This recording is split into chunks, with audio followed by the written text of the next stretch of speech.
Distinguished guests, ladies and gentlemen. When I come to this international symposium, some people here still ask me some very simple questions about Vietnam, about my country, about the economy in Vietnam, and about the education, and about my university. But I have only 5 or 6 minutes for introducing, so I will try to shorten my speech. First of all, I would like to tell you about a very long ancestry of Vietnam in a very short word, that Vietnam is 1,000 years under Chinese domination, 80 years under French domination, and 35 years under American domination. And until now, we reunified our country, North and South, and we are going to celebrate next month the reunification of South and North of Vietnam, 40-year reunification.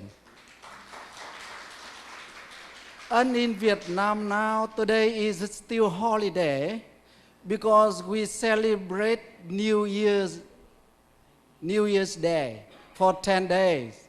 That is why some offices are working, but most of them are still enjoying festival. And as usual, the festival lasts for 1 month after Tet holiday, after New Year's Day. And about the economy, why the people can enjoy nearly 1 month to celebrate the New Year? Because the economic situation in Vietnam is rather stable. The GDP is about 140 billion US dollar per year, and the rate is 5.9, increasing 5.9. And about the life of people, after 40 years under peace, Vietnam rebuilt the country. You know, in 1945, Vietnam gained independence under the guidance of Ho Chi Minh. At that time, we had to cope with 3 big enemies. The first enemy from the foreigners, foreign countries. The second enemy is illiteracy. 92% of population did not know how to read and write. And then the third enemy is hungriness. Because of hunger, 2,800,000 of Vietnamese people at that time died. And the population at that time is only 21 million. But nearly 3 million died because of hunger and cold at that time. Coping with 3 big enemies, Ho Chi Minh did nothing. He didn't import rice. He didn't import guns and tanks. But he imported only one song from China. The name of the song is Solidarity. So he solidarized the whole country. Within only 9 years, 62% of population know how to read and write. And we fought against French, and in 1954, we gained independence again. So for my university is a state university. It means that it belongs to the state. But the difference between other state universities all over the world is that we didn't receive any budget from the government.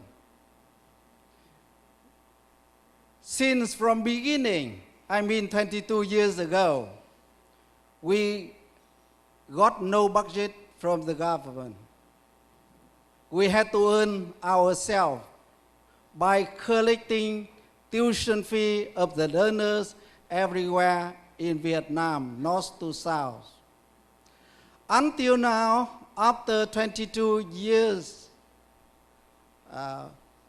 founding, 126,000 graduated from Hanoi Open University, and now 40,000 are learning. We still got enough money to give a salary to more than 2,000 lecturers and staff members. And last year, we bought a new university, 19 kilometers from the center of Hanoi. And the first time in the 22 years founding, we got fund from KOICA, Korea, $6 million for improving the e-learning capacity for Hanoi Open University in 3 years. That is the first assistance from outside for Hanoi Open University. And for the future cooperation, Hanoi Open University are very happy to join the OU5. And for our own duty, we have finished by giving you all the documents, all the books that we have the right to write. But we still think of improving the content of the books so that when learners learn, they will highly appreciate the things that we've done. Now, Hanoi Open University have a very close cooperation in research work between 5 universities. And we will try our best to finish our part on time and with good content, I promise. Yeah.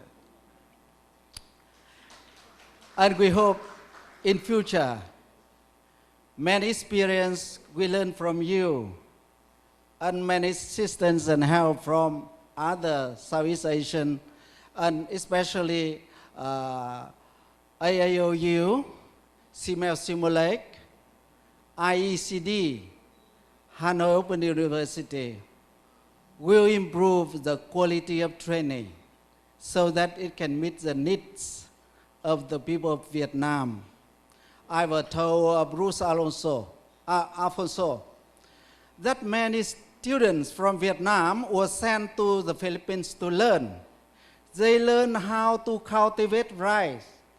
And then from a hungry country, now we export 6.5 million tons of rice to many countries on the world, including some 100,000 tons of rice to the Philippines. Yeah, when I came here, I went across the field, and I saw many students are practicing their work in the field. And some of my Vietnamese students were sent to come here and learn. They got diploma in the University of Philippines. And at home, they practice very, very well.